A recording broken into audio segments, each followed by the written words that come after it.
¿Cómo están ustedes? Bien. ¿Pudieron ver la película?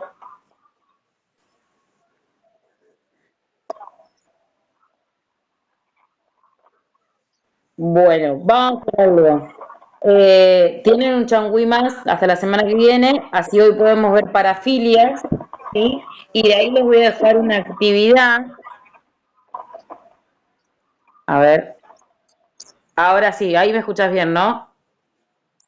Sí, me hace contrarrebote con el micrófono de Ceci. Bien, lo que le decía es esto. Ahora vamos a ver parafilias, ¿sí? Con lo que vimos el otro día con neurosis más parafilias, van a ver un video, van a poder analizar un poco esa escena que específicamente van a ver el capítulo 4 de la serie Adolescencia. Aguárdenme un segundo.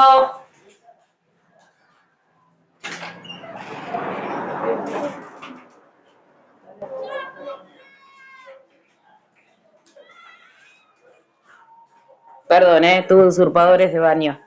Bien, lo primero que vamos a hacer es entender qué son las parafilias, ¿sí? ¿Alguna vez alguna de ustedes escuchó qué quiere decir, qué es una parafilia o la palabra? Bueno, la parafilia es una parte, ¿no?, de las psicopatías que están asociadas con todo lo que tiene que ver con la sexualidad, ¿sí? Pensemos en un Freud que asociaba todo lo que tenía que ver con las pulsiones con la sexualidad, ¿sí? De esto de las pulsiones sexuales, los sentires, ¿sí? Entonces de eso salió lo que es la parafilia. Entre esos tenemos el voyeurismo, el exhibicionismo, voyeurismo, B corta O, Y, U, R, I, S, M, O. Luego tenemos el exhibicionismo, el froteurismo, masoquismo sexual, sadismo sexual, fetichismo, pedofilia, ¿sí? Y todo lo que tiene que ver con los trastornos parafílicos.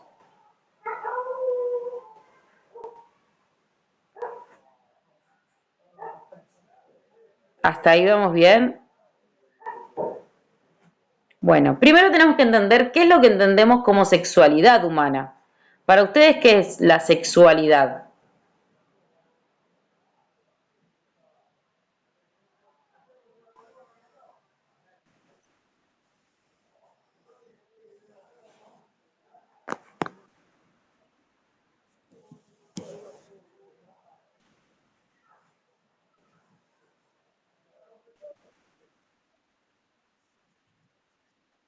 Bien, sí, sí. Si ustedes piensan en la sexualidad, ¿qué otra cosa la asocian aparte de... Esperen, esperen, ahí lo silencié. Si ustedes piensan en la sexualidad, aparte de en sí el cuerpo y demás, ¿qué otras cosas pueden ser que a lo que puedan asociarlo?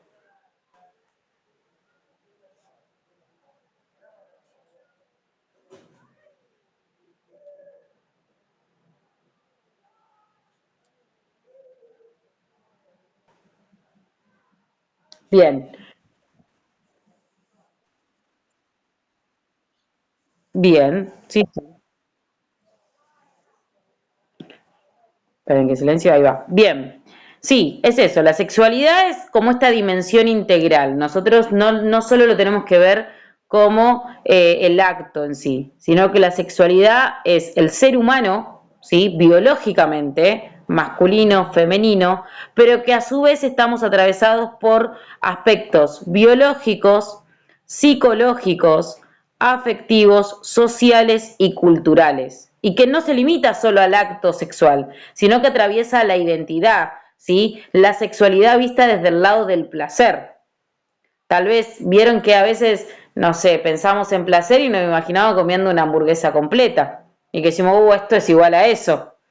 Bien, es eso, el placer que se da a través de los vínculos y la comunicación interpersonal.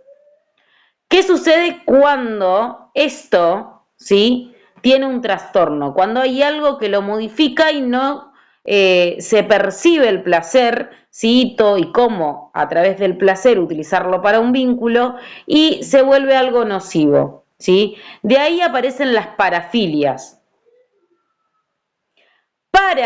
¿Sí?, esta etimología viene del griego. Para significa fuera de. Y filia, amor o atracción. Entonces, parafilia viene de por fuera del amor o la atracción. Que más allá del placer, este placer lo sació de una manera culturalmente inaceptable. Por eso incluso la pedofilia se ve como una enfermedad, porque es una parafilia, porque no es como culturalmente se tiene que experimentar el amor. Las parafilias muchas veces están asociadas, como decíamos, a la cultura que nos atraviesa. Porque pensemos en la India, hombres casándose con niños de 9 años. ¿Lo ven como pedofilia? No. Pero en nuestro país, si vemos a un hombre casado con una niña de 9 años, sí lo vemos y lo asociamos como la pedofilia. ¿Sí? Bien, las parafilias son patrones de comportamiento sexual en los que la excitación y la satisfacción dependen de objetos, situaciones o actividades atípicas. Entre las parafilias sexuales, por ejemplo, tenemos la zoofilia, de las personas que sienten atracción por los animales. También tenemos la necrofilia, que son las personas que se excitan con las personas muertas. ¿Sí? Parece muy loco de película, pero la realidad es que existen. ¿Sí? Por algo es que luego aparecen en las películas, porque realmente existen. Hay una serie nueva en Netflix que se llama, es de la serie Monstruos, de la saga Monstruos, que es del primer asesino serial que está en Estados Unidos, que él tenía necrofilia. Secuestraba mujeres, las mataba y luego tenía el acto sexual, no antes. Bien, no toda parafilia implica un trastorno.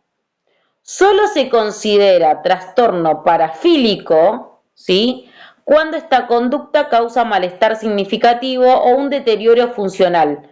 ¿Qué quiere decir deterioro funcional? Cuando yo no puedo vivir en sociedad o también que implique daños o riesgos hacia otros o hacia mí mismo. Vieron que en eso yo les di algunas clasificaciones. Estas clasificaciones que vimos arriba, como el voyeurismo, exhibicionismo, son clasificadas según el DSM-5. ¿Se acuerdan que la otra vez hablábamos de este manual? Bueno, estas están, ¿sí?, clasificadas en el manual porque son estudiadas.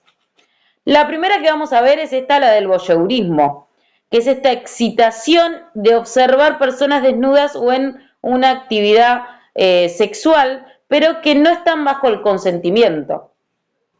O sea, son los fisgones. ¿Vieron que en las películas a veces los cagan, ese que se mete en el baño y mira gente en ropa interior o sin ropa? Bueno, y que se excitan. Bueno, eso es un voyeurismo. ¿Sí?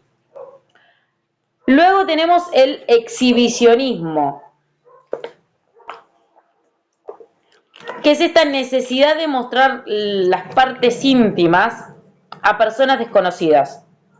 Esto también lo que implica es que la mayoría de estos actos, ¿sí?, que producen placer, son sin consentimiento. Luego tenemos el froteurismo, que es tocar o rozar a otros sin su consentimiento. Sucede mucho en los colectivos, chicas. Vieron que cuando hablamos de esto decimos, no, qué terrible. No, hay muchas personas. Y el froteurismo sucede mucho en personas, ¿sí?, con alteraciones de capacidad intelectual, porque, ¿sí?, no pueden procesar el placer como algo sexualizado o malo. ¿Sí? Luego tenemos el masoquismo, ¿sí? Que es esta de la obtención de placer a través de recibir dolor o humillación, ¿sí? Hoy por hoy, hace un tiempito, hay como una comunidad que lo puso como en una tela de moda al tema del voyeurismo, el sadismo sexual, que es la gente que practica BDSM, en donde se ha normalizado, pero también lo pudo contextualizar a que tengan reglas, normas de convivencia, pero hay personas, sí, que esto lo llevan como a situaciones extremas en las cuales no hay un consentimiento mutuo. Ahí es donde volvemos, ahí es donde aparece el trastorno, cuando no entiendo del límite hacia un otro. Luego tenemos el fetichismo, que es esta excitación centrada en objetos inanimados o partes del cuerpo no genitales, ¿sí? Como, no sé, tengo relaciones con un pay de manzana, ¿sí? O con un juguete, las muñecas. Vieron que yo relaciono todo con películas, ¿no? Pero hay alguien que habla mucho de esto, que hay una película que se llama Ella, que hablan de un señor que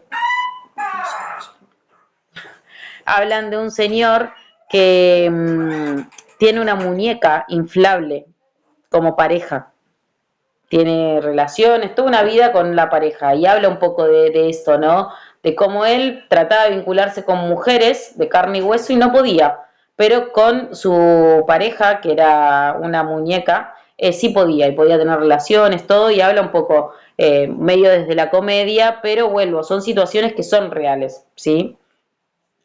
Luego tenemos todo lo que es el travestismo fetichista, que es la excitación al vestirse con ropa del sexo opuesto. Y la pedofilia, que es la atracción sexual a niños o niñas prepuberales, ¿sí? Es importante esto entenderlo como que si es un trastorno, y lo hago vuelvo, culturalmente en algún país, algunos países, más allá de la ideología y de lo que piense cada uno, culturalmente en algunos países está permitido. Pero, por ejemplo, en nuestro contexto de cultura y seguridad, no está bien visto. Desde un punto psicológico también me parece terrible esa situación, pero bueno, en otras culturas, pero bueno, tener como en cuenta esto, ¿sí? Diferenciar la atracción con la conducta delictiva y también diferenciar en que en nuestras culturas sí se lo tiene en cuenta como algo que no se debe, pero hay culturas que aún lo siguen aceptando, ¿sí? ¿Cuáles son los factores asociados, ¿no? Para estas situaciones? En primera instancia, todo lo que es lo psicológico. En muchas de estas situaciones hay historias de abuso, carencias afectivas, un aprendizaje condicionado, ¿sí? Alguien que estas conductas fueron normalizadas desde la infancia, ¿sí? Estos pueden ser a veces conductas aprendidas en la primera infancia que los terminó replicando. Luego también aparecen los factores biológicos, ¿sí? Todo lo que tiene que ver con las disfunciones neuroendocrínicas. ¿Qué son las neuroendocrínicas? Que vienen de las partes del endocrino, de las hormonas. Entonces, si hay una difusión en todo lo que comprende las hormonas, pueden aparecer. Y también, sí, neurológicas, ¿sí? Cuando, por ejemplo, está alterado todo lo que tiene que ver con la impulsividad, ¿sí? Con todo lo que tiene que ver con, no sé, el desinhibirse, ¿sí? Con todo lo que son las funciones cognitivas de la toma de decisiones, ¿sí? Y también lo sociocultural, todo lo que son las represiones sexuales, exposición o estímulos o prácticas violentas. Pensemos en esto, un hombre mayor que vivió en la India, en donde culturalmente está bien que sienta atracción por una niña de 9 años, viene a nuestro país, y a nuestro país sí lo vamos a ver como un trastorno. Pero ¿qué es lo que impulsó a que tenga esas actitudes y esa mirada? Lo sociocultural, ¿sí? Si bien no existen causas demostradas que den cuenta al origen de las parafilias, se puede decir que la mejor prevención de las parafilias es una educación sexual adecuada, ¿sí? Saludable a lo largo del desarrollo del niño.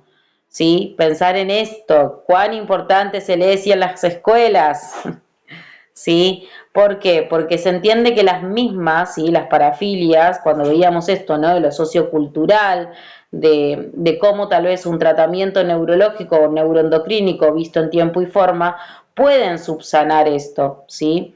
Entonces se derivan de que vienen de una atmósfera familiar y social inadecuada en la cual ese niño se desarrolla, ¿sí? En donde utilizando la curiosidad infantil, sus juegos sexuales, porque es normal que un niño pequeño se estimule o sienta como curiosidad, pero que se le agregue la connotación sexual y empiece la represión, las prohibiciones estrictas, ¿sí?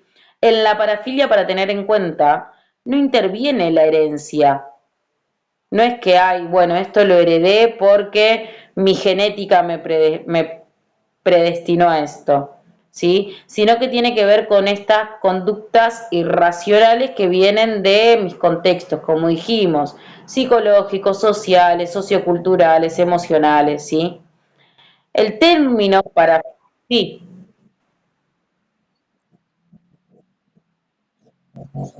exactamente. Ojo, esto es lo que hoy propone el DSM-5. Tal vez acá a 20 años se descubra algo nuevo. Sí se puede, como dije antes, poder tener como unos alertas tempranos en alguien que su causa viene de un contexto biológico como una disfunción neurológica, ¿sí? Como por ejemplo esto de las personas que no pueden manejar la impulsividad, pero por un contexto neurológico, ¿sí? Que la parte de la toma y conducta de decisiones y del control en nuestro cerebro está alterado. Entonces puede ser que se me despierte por este lado y que de repente de la nada no tenga distinción del bien y el mal y aparezca desnudo. ¿Saben dónde se ve mucho esto? En las personas mayores cuando tienen demencia senil. Vieron que hay personas que de repente cuando tienen demencia senil como que les da igual si se quedan en pelota delante de todo el mundo. Bien, es porque hubo una alteración neurológica que le afectó que la toma de decisiones, la desinhibición y la impulsividad sea tomada de una manera consciente. ¿Cuál va a ser la diferencia cuando aparece el trastorno y esta parafilia? Cuando el señor adulto, el viejo, ¿sí?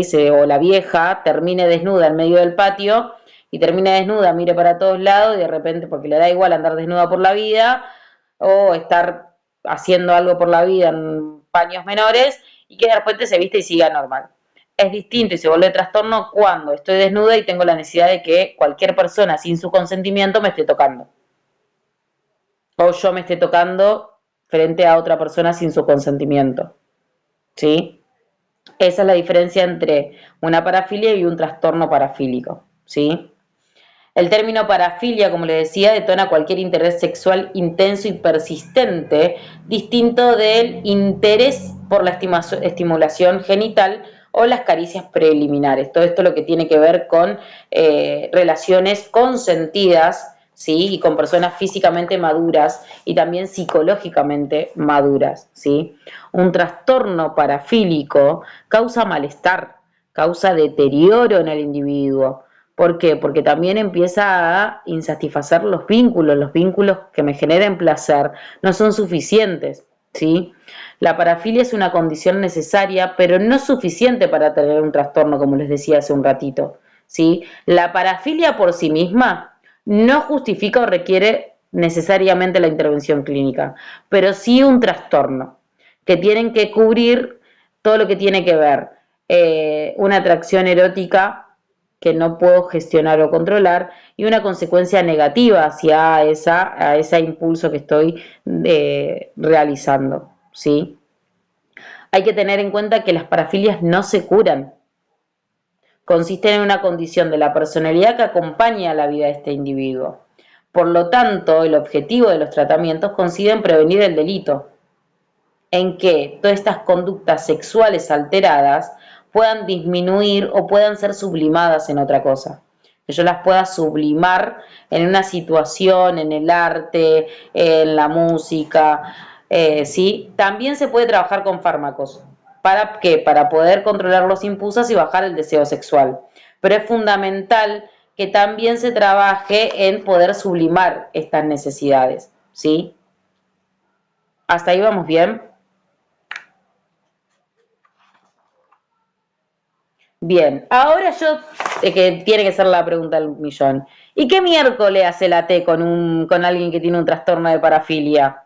Porque si vamos a trabajar en una clínica, en un neuropsiquiátrico, o aparece una T que trabaja pacientes psiquiátricos, y nos van a decir, che, necesito un acompañante terapéutico. Y yo digo, ¿y qué hago? ¿De qué me disfrazo con este señor que quiere, este niño que quiere andar desnudo por la calle? Bien, lo principal es la contención, ¿sí? Primero entender que esto, ¿sí? Hay que trabajarlo con todo un equipo terapéutico. Nosotros somos soporte complementario dentro de un trabajo interdisciplinario. Entonces, lo primero que tenemos que hacer, ¿sí? Es ayudar al acompañado a trazar o descubrir este proyecto de vida que quiere, ¿sí? Asegurarle al acompañado que nosotros, desde acá, somos un puente abierto para que pueda poner en palabra lo que lo está atravesando, ¿sí? Que pueda reconocer ese impulso para poder trabajarlo y también que lo voy a escuchar empáticamente sin juzgarlo. Poder ayudarlo a coordinar que los impulsos no sean tan fuertes y que podamos programar actividades, horarios, encuentros pautados. Y algo que hace mucho el acompañante terapéutico es observar todo el tiempo. Entonces nosotros podemos detectar, ¿sí? Situaciones o ver qué es lo que lo está estimulando para poder trabajarlo después, ¿sí? Con el equipo interdisciplinario para que puedan darle herramientas. ¿Qué es lo que nosotros tenemos que prestar atención? A los cambios de humor. Que de repente quiera hacer algo y qué va a aparecer si quiero hacer algo. Si quiero algo de placer y no lo puedo hacer.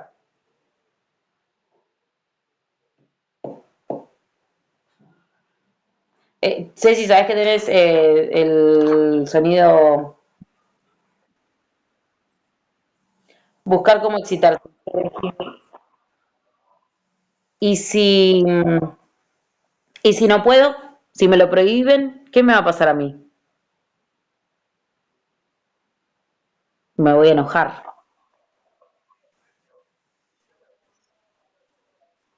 Exactamente, aparece el enojo, aparece la frustración. Entonces yo ahí me voy a empezar a pispear todo eso.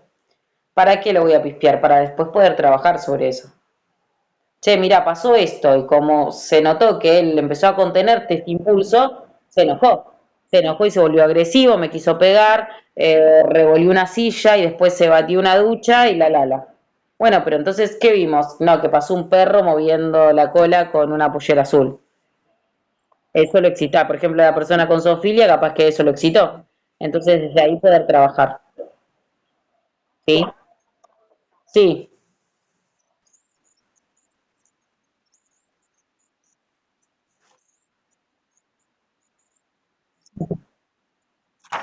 Bueno, primero que nada es esto, a mí me pasó hace muy poquito, literalmente. Eh, Niño de 6 años, ¿sí? Que exhibicionista, ¿sí? Con otro diagnóstico, pero exhibicionista. Salió del baño desnudo, completamente, de la cintura para abajo, a lo cual yo, ¿sí? No, los acompañantes no entramos al baño, ¿sí? Pero él salió hasta la puerta, entonces fue como un frená ahí, necesito, siempre con palabras claras y repitiéndolo, y sin ir yéndose para atrás para que no haya un contacto físico. Necesito que entres al baño, ¿sí? Y que te subas el pantalón. Este nene estuvo dando vuelta, incluso se toqueteaba y yo volví a repetir, Pepito, necesito que entres al baño y te subas el pantalón. Y mientras tanto, busco el celular y la empiezo a llamar a la mamá, ¿sí? Le escribí, mientras que le decía, por favor, le escribí a la mamá, mami, por favor, hoy acaba de tener una conducta disruptiva, necesito que vengas antes al cole. En un momento el nene, esto es mucho laburo, ¿no? El nene ya viene trabajando con sus terapias y la mamá ya me había avisado de la situación. En un momento el nene agarró, frenó y me dijo, ¿me subo el pantalón? Sí, necesito que entres al baño, te subas el pantalón y después puedes salir. Ahí el nene entró al baño, se subió el pantalón, salió, incluso le dije, frena ahí, necesito que te laves las manos y salgas. Cuando salió fuimos al aula y antes de ingresar al aula le digo, Pepito, ¿viste eso que acabas de hacer? Sí. Bueno, eso cuando estoy yo, no quiero que lo hagas. Luego, si lo querés trabajar con mamá y con la señora Pepita, que es la psicóloga, estaría bueno que lo trabajes. Pero con la señora Day esas cosas no nos gustan. Luego, claramente lo informé a la mamá y se lo informé a la psicóloga. ¿Para qué? Para que pueda trabajar eso. Claramente él estaba probando mi límite, que es lo que hacía yo en ese momento. ¿Sí? Después de eso no lo volví a hacer. Literal. Es más, entra al baño, sale del baño, se lava las manos, todo y no lo hace. Pero nada, eso es importante, poner el límite.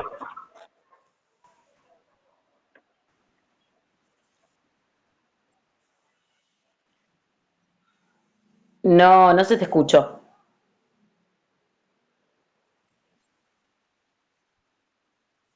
Sí. Como les dije antes, esto son conductas aprendidas y desde la primera infancia. Son cosas que voy aprendiendo, ya sea cultural, ambiental, de la familia, pero muy chico empiezo a aprender. Los niños son desde el momento cero empiezan a salir de casa, ¿sí? Tenemos una situación particular en el espacio de una niña de 5 años que, 5 años estamos hablando, que le excita masturbarse en público. Entonces de repente no, hemos tenido contacto con el jardín de que de repente pasa 3 horas en las cuales el jardín tiene que estar llamando a la mamá para decirle, che, mirá, ella está constantemente, hace 1 hora que está ahí sentada en el aula y que no la podemos hacer que pare, pues encima como docente, ¿qué puedo hacer? Más que decirle, por favor, no, no podemos, no pueden, no se puede hacer nada. Entonces, como ir trabajando, trabajar límites, trabajar su impulsividad. Esta niña en particular está ahora con evaluaciones neurológicas para ver si es algo neurológico, si es un manejo del impulso, si es algo emocional. Y está todo en un proceso de evaluación. Pero nosotros lo pensamos como no, el pervertido de la otra cuadra que lo hace, no, despertares que aparecen también en la infancia, ¿sí? Sigo apagando porque me pone re nerviosa que yo voy diciendo algo y mi cabeza va como en delay. Bien, ¿hasta ahí alguna duda, pregunta con respecto a las parafilias? No, bien. Las parafilias son tal vez a veces las más complejas para poder trabajar, también por el hecho de que la sexualidad en nuestra cultura se ve como un gran tabú. Entonces, trabajar con personas, el desnudismo ya para nosotros nos genera tabú. ¿Cuántas de ustedes no les pasa que si ven una película de desnudos en la tele, la estamos cambiando rápido de canal? Porque el cuerpo humano para nosotros nos genera pudor. Entonces, estas situaciones hay que estar preparadas y trabajar mucho para poder acompañar con personas que están trabajando este tipo de impulsos, ¿sí? Entender que sucede, que no es que no va a suceder, pero de los cuales si se trabaja y hay un buen acompañamiento, se puede llegar a poder tener una vida, ¿sí? Paulatinamente normal, ¿sí? Y trabajándola. ¿Sí? Controlando y gestionando los impulsos. Bien, ¿hasta ahí alguna duda, consulta? Bien, ahora lo que vamos a ver es psicosis.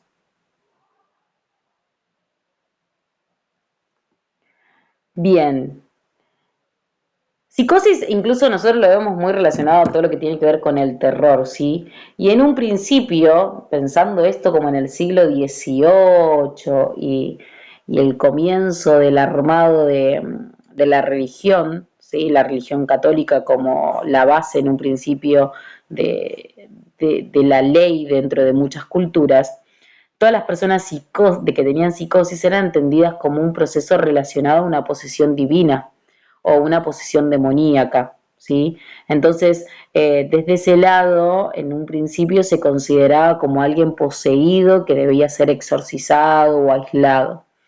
Luego, ¿sí? Se fue transformando como un enfermo, un lunático, al cual muchas veces, más o menos fines del siglo XVIII, por ahí, se los consideraba que nos podíamos contagiar. Yo me podía contagiar esta enfermedad y los condenaban. Había un juicio y si se decretaba que era alguien lunático, por miedo a este contagio, se lo condenaba al aislamiento. Entonces ahí es donde aparece este punto de análisis, en donde el psicótico pasó a ser objeto de estudio. Y la psiquiatría intenta este comienzo de transformación racionalmente, en donde poder ver cada síntoma y signo objetivo para poder darle lugar a una intervención o una investigación. Verlo no como esta posesión divina ni como me voy a contagiar, sino visto de una manera más académica, con una investigación neurofisiológica para poder intervenir de una manera psicofarmacológica, ¿sí? Pero tardó muchísimo tiempo. Piensen que del siglo I, que es el comienzo del cristianismo, hasta el siglo XVIII, ¿sí? Pasaron más de 180 años en donde la persona era considerada como alguien que había que aislarla, que estaba mal. Ya a comienzo del siglo XX es cuando se intenta dar como una perspectiva diferente. Es donde aparece que el psicoanálisis, donde aparece Freud, donde aparece la psiquiatría de una manera más formal, en donde comienza a aparecer el aparato psíquico, en donde comienza a aparecer esto de que el ser humano, más allá de ser un ser fisiológico, también había emociones y pensamientos que transformaban nuestra conducta, ¿sí? Entonces, el psicoanálisis lo que comienza a hacer con la clínica psiquiátrica es empezar a capturar todo el objeto de conocimiento a través de la escucha y la mirada. Entonces, en general se hablaba de la psicosis en plural porque se incluía un abanico de muchas situaciones. La psicosis, a su vez, hoy se puede derivar en la esquizofrenia, la paranoia, la melancolía, la catatonia, los delirios. Hoy una de las ramas de la psicosis que más resuenan son los trastornos al límite de la personalidad, ¿sí? El trastorno de la bipolaridad, que la otra vez también la habíamos empezado a tocar, ¿se acuerdan? Eh, También tenemos el trastorno esquizoide de la personalidad, ¿sí? Luego también tenemos la esquizofrenia, y la esquizofrenia también dividida en varios trastornos en sí, ¿sí? Bien, vamos a arrancar con la esquizofrenia. ¿Por qué? Vamos a arrancar con la esquizofrenia y luego vamos a adentrarnos en el trastorno al límite de la personalidad, porque son casos que muchas veces en la adolescencia y en la adultez aparecen mucho, que hoy por hoy necesitan de acompañantes terapéuticos. Sí, entonces es importante entenderlos y también luego, si decido focalizarme en ese ámbito, poder eh, seguir sumando información, ¿sí? Bien, la esquizofrenia lo que se caracteriza es por presentar al menos dos de las siguientes características. Una son las ideas delirantes, las alucinaciones, el lenguaje desorganizado, esto que dicen, o sea, incoherencias. También los síntomas negativos son como por ejemplo la loguía, la bulia, ¿sí? Todo lo que tiene que ver con esto de la parálisis, ¿sí? En este sentido, lo que más afecta la esquizofrenia es que empieza a haber una disfunción social, ¿sí? Que no solo se vuelve en una difusión social, sino que también luego en una difusión familiar, escolar, laboral. La esquizofrenia lo que se tiene es como un trastorno mental grave que afecta cómo una persona piensa, siente y se comporta. Entonces, ¿qué es lo que aparece en mucho? Las alucinaciones, lo que hace complejo que distinguir todo lo que es realidad y lo que estoy fantaseando, ¿sí? Eh, ¿Vieron cuando decía esto de que antes se lo asociaba con la divinidad? Hay una teoría que Juana de Arco sufría esquizofrenia. ¿Por qué? Porque Juana de Arco, no sé si conocen un poco la historia de Juana de Arco. ¿Vos, Ceci, no conocés la historia de Juana de Arco?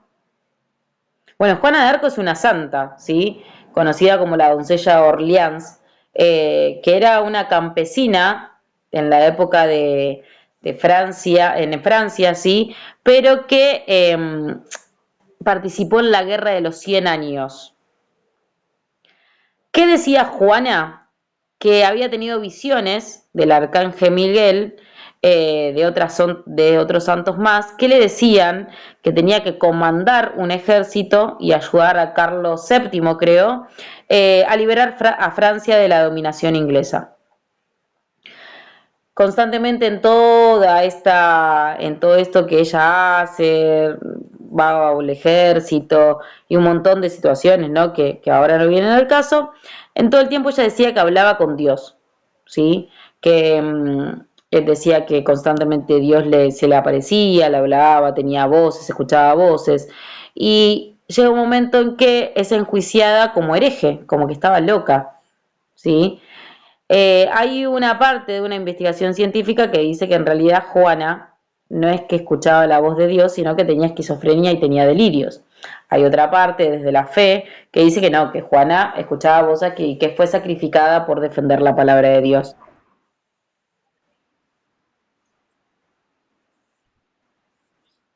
Exactamente. También pensemos en esto, vuelvo a esto, que la cultura influye mucho, ¿sí?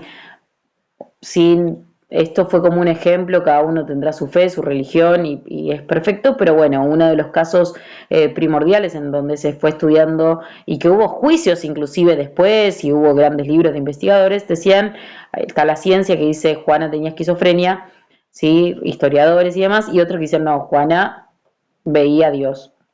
Pero bueno, uno de los síntomas de la esquizofrenia es eso, ver o escuchar cosas que no existen y creer cosas que no son ciertas, pensamientos y bien habla desorganizados. Esto de lo que vuelvo en esta ejemplificación de Juana, después pueden ver la película, en la cual de repente hablaba de algo real y decía, no, porque Dios me vino a hablar y me puso la mano en el hombro. Sí, empiezan como a que todas las expresiones emocionales son reducidas y sus relatos son entremezclados, ¿sí?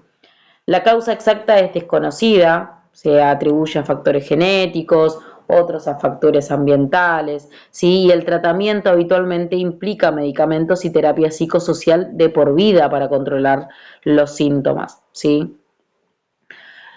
Si nosotros tenemos que poder detallar los síntomas comunes en la esquizofrenia, lo primero que tenemos son las alucinaciones. Ver o escuchar cosas que no existen o como oír voces. Luego tenemos los delirios, ¿sí? Estas creencias falsas y firmes que no se basan en la realidad y que aparecen como la paranoia o la creencia que otros intentan dañarle. Hay un capítulo de Los Simpson también que habla un poco de la esquizofrenia cuando Bart cree que lo van a capturar los aliens y se arma todo un casco de papel de aluminio y que se esconde y que me van a perseguir. Hay gente que sufre esquizofrenia y que cree realmente que los ovnis lo han secuestrado. Eh, Obvio, todo esto puede ser que suceda, no puede ser que suceda, cada uno con su fe, pero visto desde la ciencia es un delirio, ¿sí? Y lo otro son los pensamientos desorganizados, que es la dificultad para organizar los pensamientos, lo que puede ser que sea el habla confusa o incoherente. Entre los síntomas negativos que aparecen, aparece esto, como decía antes, ¿no? La reducción de la expresión emocional. ¿Y cómo nosotros lo podemos ver? Con el tono de voz plano. O sea, no hay una emocionalidad en esa voz y las expresiones faciales son limitadas. O sea, vieron que habitualmente cuando hay susto la cara cambia, no, su rostro siempre es igual, su reacción física siempre es igual. También aparece el aislamiento social y la dificultad para experimentar placer o para realizar actividades diarias. En cuanto a los síntomas cognitivos, que quiere decir esto, cómo procesamos y percibimos el mundo, empiezan a haber problemas para concentrarse, tomar decisiones y también la dificultad para prestar atención, ¿sí? Como dije, hay 4 tipos de esquizofrenia, ¿sí? Una es la esquizofrenia tipo paranoide. Luego tenemos la esquizofrenia tipo desorganizado. Luego tenemos la tipo catatónico.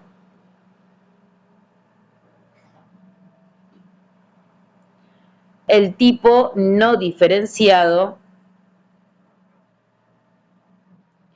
y el tipo residual.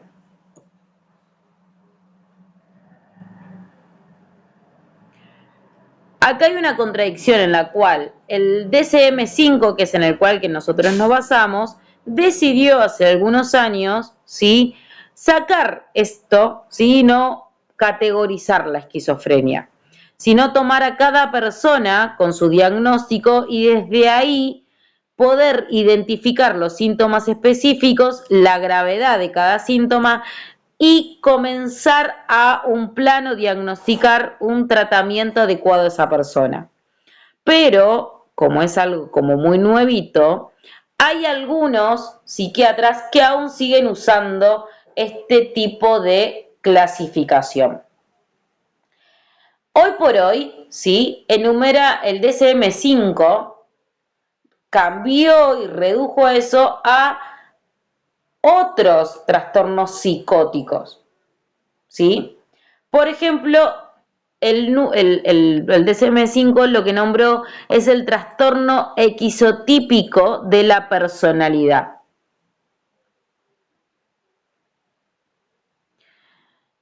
Este trastorno lo que hace es que involucra y le molestan las relaciones cercanas, ¿sí? La percepción o el comportamiento excéntrico aparecen, ¿sí? Y me molesta el cómo me vinculo con un otro. Luego aparece también el trastorno delirante.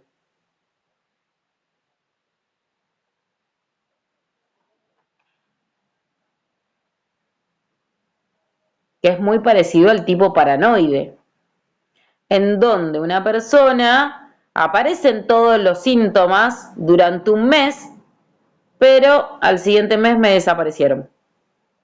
Y después vuelve a aparecer y al siguiente mes me desaparecieron.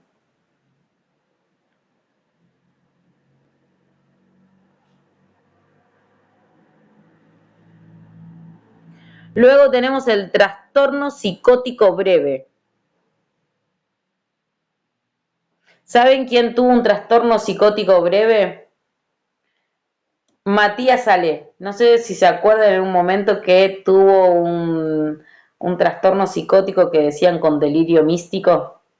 Bueno, era una combinación de esto, del trastorno delirante, junto con un trastorno psicótico breve, en donde yo durante un mes o menos menos de un mes o un par de días, lo que siento son ideas delirantes, alucinaciones auditivas, el lenguaje desorganizado, esta afectividad aplanada, pero todo esto dura más de un día, pero menos de un mes. Uno de los ejemplos fue eso. También alguien que tuvo un trastorno psicótico breve, que fue producto en realidad de alucinógenos y del consumo, fue Chano. ¿Se acuerdan Chano, esa que tuvo también un trastorno psicótico con delirio místico, bla, bla, bla, que salieron todo en la tele, donde chocó el auto contra una pared y toda esa situación? Bueno, son estos que son breves. Por ejemplo, Chano particularmente fue producto de el consumo, ¿sí? Porque el consumo de algunas sustancias, después lo vamos a ver, tienen como alguno de estos síntomas. Luego tenemos el trastorno esquizofreniforme, que esto ocurre cuando los síntomas de la esquizofrenia duran menos de 6 meses.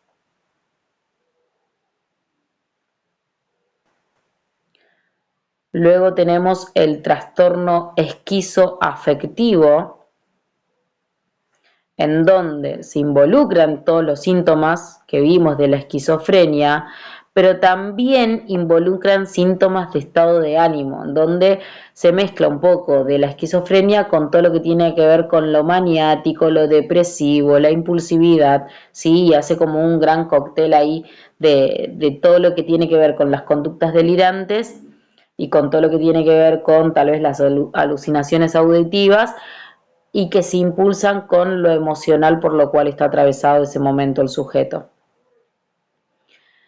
Este es el que hablábamos hace un ratito, ¿no? Le voy a decir ahora, el trastorno psicótico inducido por sustancias o medicamentos, que es lo que le sucede o sea, le sucede a muchas personas.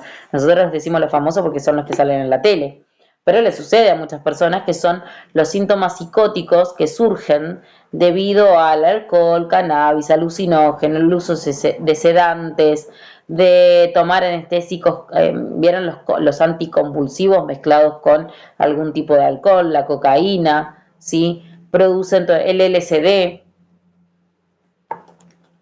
la heroína, produce todos trastornos psicóticos, ¿sí? Eh, la esquizofrenia puede coincidir con algunos síntomas del trastorno bipolar, pero no quiere decir que sea un trastorno bipolar o trastorno al límite de la personalidad como se conoce, ¿sí? Comparten algunos síntomas, como los cambios de estado de ánimo, la energía, la actividad y el comportamiento.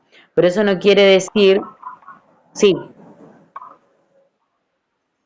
uh-huh,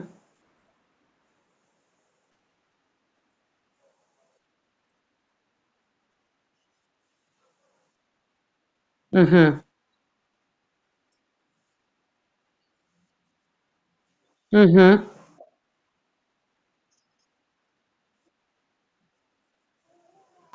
Claro, porque vieron como ahí que les decía, sí,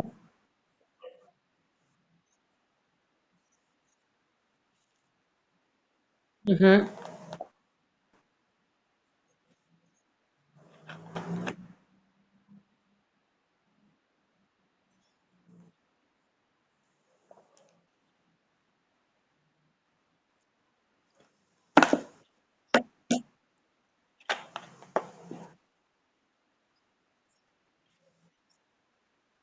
uh-huh.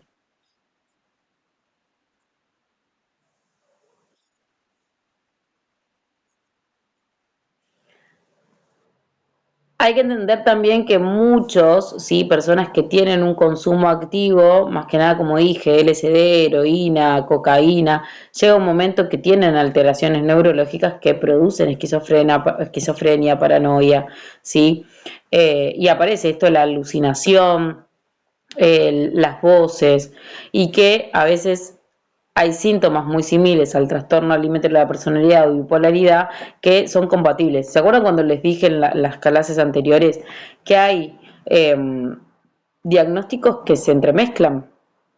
Que hay una misma persona, así como de repente yo, por ejemplo, yo Diana soy alérgica a la dipirona, pero también tengo trastorno de Raynaud y también tengo esto y también soy esto, o sea, somos una combinación de muchas cosas. Bueno, lo mismo sucede dentro del aspecto de la salud mental.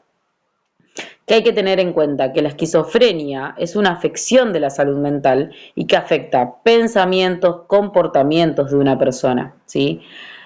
Como dije antes, las clasificaciones y tipos de esquizofrenia fueron cambiando con los años, pero o sea, los profesionales de salud mental ya no usan, por ejemplo, los términos de paranoia, esquizofrenia desorganizada, esquizofrenia catatónica, pero usan el término en general de esquizofrenia para describir la afección en su conjunto, siempre teniendo en cuenta que cada sujeto es individual y anotando qué síntomas específicos experimenta cada persona, ¿sí?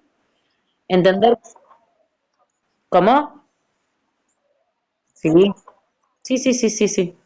Sí, la esquizofrenia hay esquizofrenia infantil, hay paranoia infantil, sí. Pensemos en que el cerebro es el cerebro, se puede dar en niños, en adultos, en jóvenes, en adultos mayores, sí. Siempre hay esto en que la salud mental nos afecta a todos. No es como que dice, ay, bueno, voy a ir por ese grupo etario, sí. Hay que entenderlo esto de que es una afección compleja, ¿sí? Que existen muchas afecciones relacionadas con síntomas muy similares. Como le decía hace un rato, esto del trastorno al límite de la personalidad o el abuso de sustancias, ¿sí? Hay que tener todo en cuenta esas cosas, ¿sí? Bien, ¿hasta ahí alguna duda con todo lo que tiene que ver con la esquizofrenia? Bien. Ahora lo que vamos a ver es el TLP, que es el trastorno al límite de la personalidad.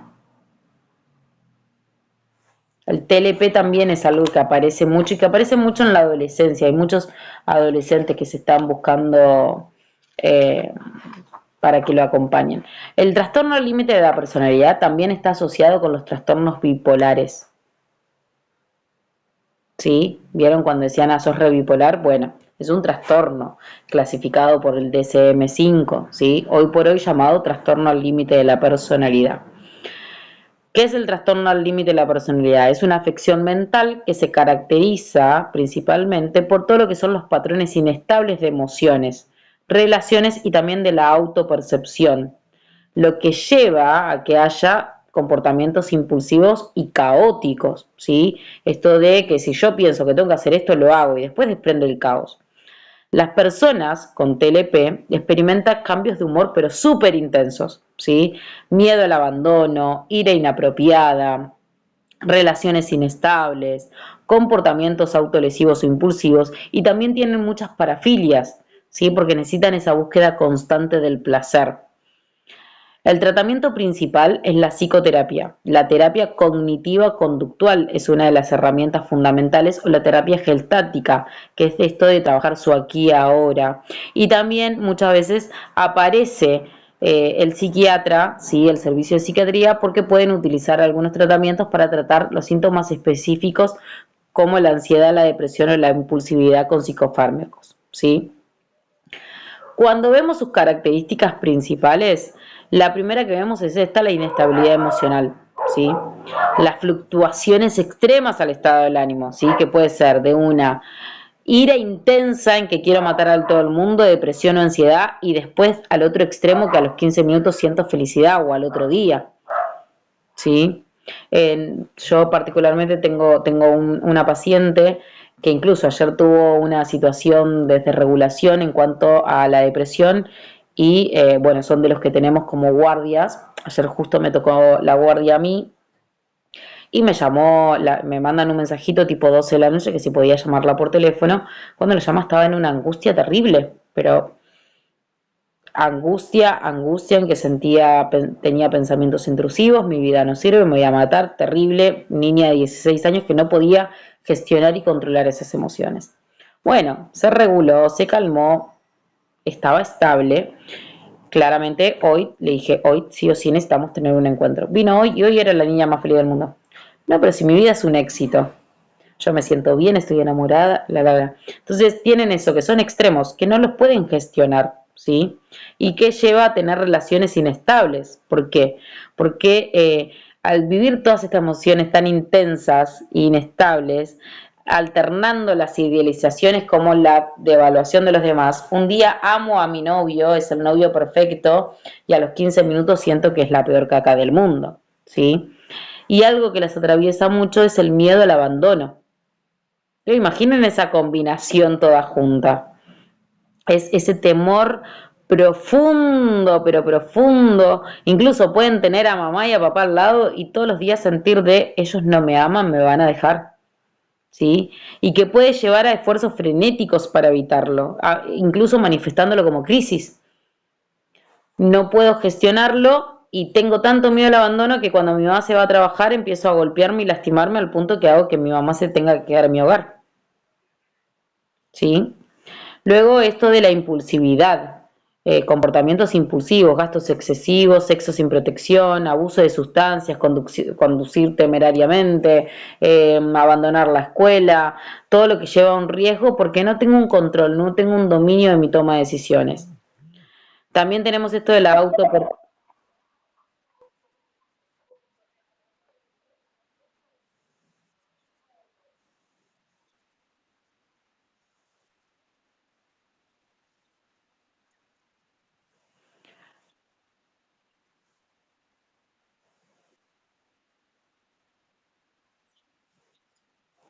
Bien, pensemos en una persona que no tiene la impulsividad y es un muchacho que de repente tiene sexo a la mañana, sexo a la tarde, sexo a los 15 minutos y que no tiene como un autocontrol o un saciamiento de esa necesidad.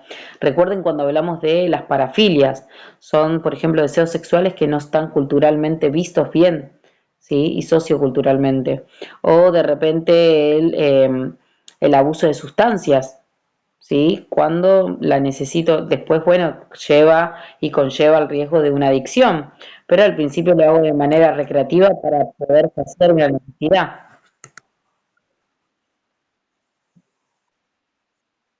Sí, pensemos en esto en todo llevándolo como a los límites. Cuando les decía antes, ¿no? Esta inestabilidad emocional lleva las emociones a un extremo. No es que es como algo chiquitito, no, es una ira intensa o una depresión intensa o una alegría vorágine, sí, es como, no hay como un término medio, me voy de una punta a la otra. También está esta autopercepción inestable, en donde siento mi identidad como frágil y cambiante, ¿sí? Como que constantemente me siento vacía. Y algo que aparece mucho son, debido a esta identidad frágil, las autolesiones. Cortarse, pensamientos suicidas recurrentes, ¿sí? Lastimarse partes del cuerpo, los problemas alimenticios, el consumo problemático. No me importa el riesgo que pueda correr mi vida, porque mi vida no vale, está vacía, ¿sí? Y los sentimientos de disociación, el sentirse desconectado de uno mismo o de la realidad. Por eso se utiliza mucho la terapia gestáltica, porque los trae al aquí y ahora, ¿sí? Al acá está sucediendo, ¿dónde estás? ¿Qué sentís ahora? No qué sentiste ayer, qué sentiste mañana, porque son tan vorágines sus emociones que lo que necesita es ver qué es lo que está sucediendo en el momento, ¿sí? Hay dos tipos de terapias que que acompañan a las personas con trastorno al límite de la personalidad, que es la terapia gestáltica, ¿sí? Que es la terapia del aquí y ahora, o la cognitiva conductual, ¿sí? Y si no hay otra, que es la terapia dialéctica conductual. Esta es una de las de los trastornos que no existe una causa única, ¿sí? Puede ser que sean factores genéticos, ambientales, sociales, ¿sí? Tener un familiar cercano con TLP puede aumentar el riesgo, pero no es un condicionante. También experiencias traumáticas en la infancia, maltrato, abuso, abandono, están asociadas un poco a este trastorno. Como dije, es un desafío importantísimo, ¿sí? Porque podemos encontrar a que seamos acompañantes terapéuticos de una adolescente que tenga trastorno límite de la personalidad y que hoy vayas y que la tengas tirada en la cama, que no se quiera levantar, no se quiera bañar, no se quiera lavar los dientes y que al otro día vayas y digas, no, hoy tengo ganas de caminar, quiero que salgamos a pasear. Entonces son como muy cambiantes, ¿sí? También tienen conductas delirantes, autolesivas.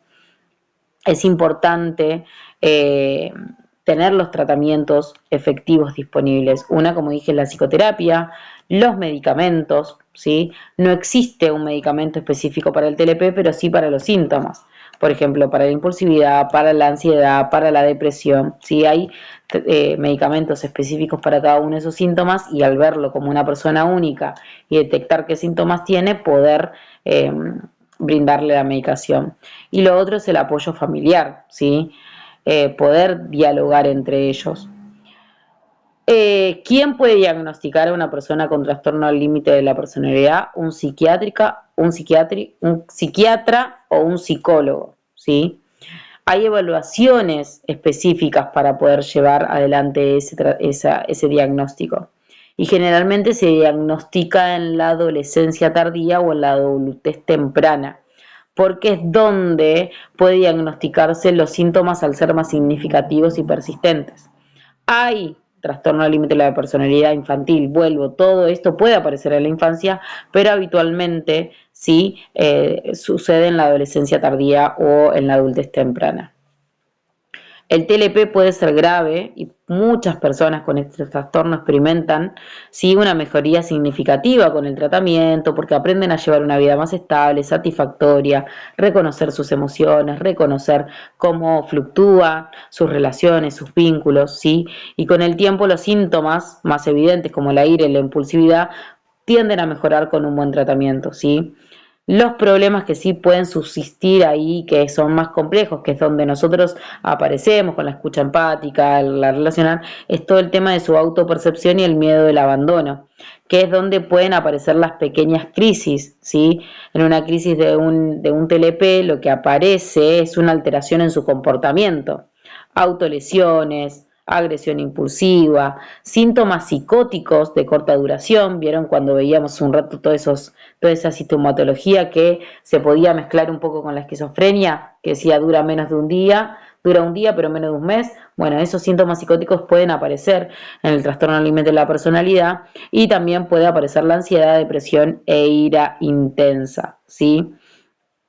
Eh, ¿Qué es lo que sucede muchas veces? Es que las familias no pueden sostener ese ritmo, ¿sí? O las parejas. Entonces suele haber mucha crítica o rechazo. Y desde ahí también lo que afecta es que empieza a afectarlos emocionalmente también. Entonces a eso que tengo miedo está sucediendo realmente y es contraproducente para su tratamiento, ¿sí? Eh, una de sus características principales es esto, el profundo dolor emocional, el yo tengo miedo al abandono y encima mi mejor amigo me rechaza porque no sostiene mis conductas bulliciosas o porque no sostiene cuando yo caigo al piso y me siento triste, cuando me levanto, ¿sí? Entonces tiene todo eso que conlleva mucho acompañamiento y es donde nosotros aparecemos, a hacer puentes, a poder poner en palabras lo que sienten, lo que atraviesan, cómo llevarlo adelante, ¿sí? Bien, chicas, hasta ahí alguna duda, consulta,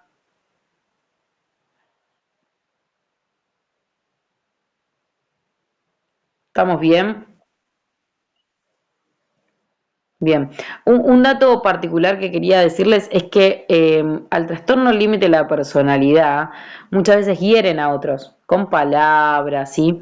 Pero algunos disocian, o sea, no logran hacerse cargo de eso, ¿sí? Como de repente, no sé, siento una ira incontrolada porque se me rompió el vaso y aparece mi mamá y le digo cosas desenfrenadas o trato de lastimarla, de pegarla, pero después, en mi cerebro, como fue una crisis, yo disocié y no tuve como un momento en el que pude percibir que eso lo estaba haciendo yo. Entonces algunos comportamientos se vuelven completamente ajenos a sí mismo, ¿sí? Y otros racionalizan ese comportamiento y lo ven como un medio para un fin, ¿sí? Entonces aparece poca o tal vez ninguna responsabilidad por esto o por ninguna de las consecuencias de esa acción. Eso es algo que hay que elaborarlo mucho, ¿sí? Desde lo simple, nuestra impulsividad.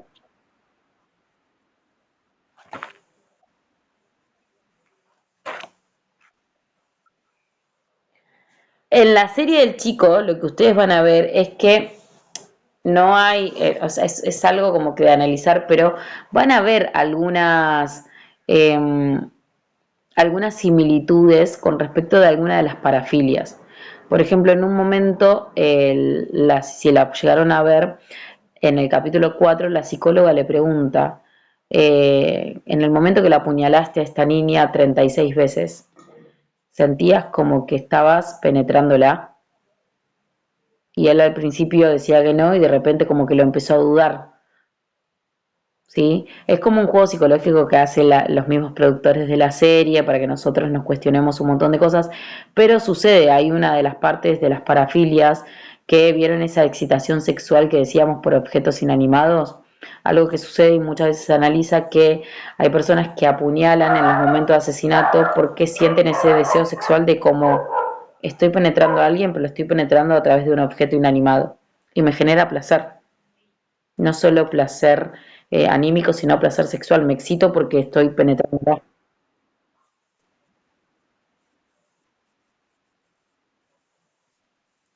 Ya,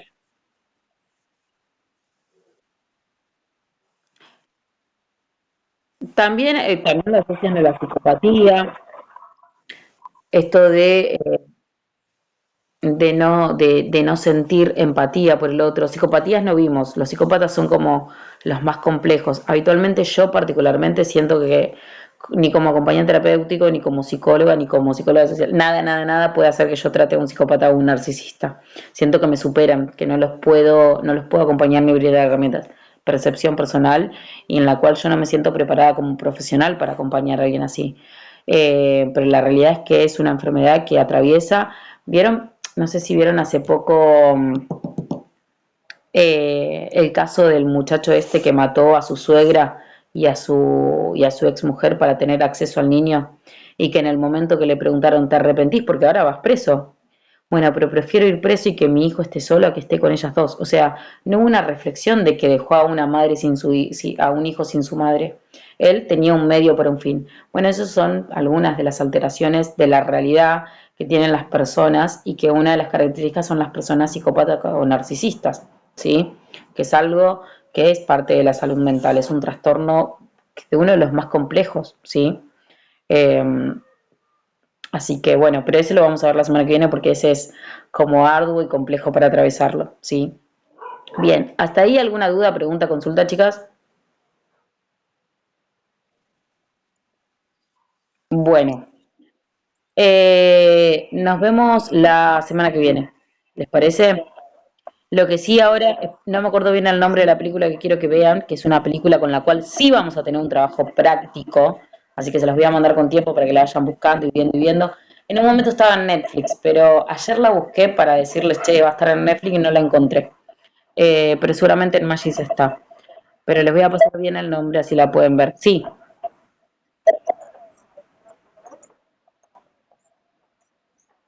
Ruch, no sé cuál es. Sí, bueno, él es alguien que incluso él fue diagnosticado con psicopatías y narcisismo, creo. A ver, esperen que lo voy a googlear, pero tenía un diagnóstico. Eh, sí, sí, sí, el ángel de la muerte. Y después había otro que es que es uno de nuestros asesinos, el asesino más chico de nuestro país, que era el Orejón. Bueno, el profesor Orejón también es diagnosticado con una, que creo que con psicopatía, algo así. Eh, sí, no sé, no lo tengo acá, el ángel, Carlos Robledo. Sé que, después me voy a fijar bien, sé que tiene un diagnóstico, pero no, me sale la película. Sé que tiene un diagnóstico así como el petiso orejudo, pero ven, muchos de los casos sí que no son tratados y llevados, pasan a una conducta delictiva, porque empiezan a tener esta no percepción de la vida y el respeto hacia la otra persona, y les hacen cosas malas, reales, ¿sí? Por eso digo, muchas veces en algunas culturas está naturalizado, como la pedofilia y demás, pero en otras no, ¿sí? Y se lo ve como una alteración y como no un respeto a la vida del otro, ¿sí? Bien, ¿hasta ahí alguna pregunta, chicas? Bueno, nos vemos la semana que viene, ¿sí? Y ahora voy a buscar bien el nombre de la peli para ver dónde la pueden buscar, ¿sí? Nos vemos, chau, chau.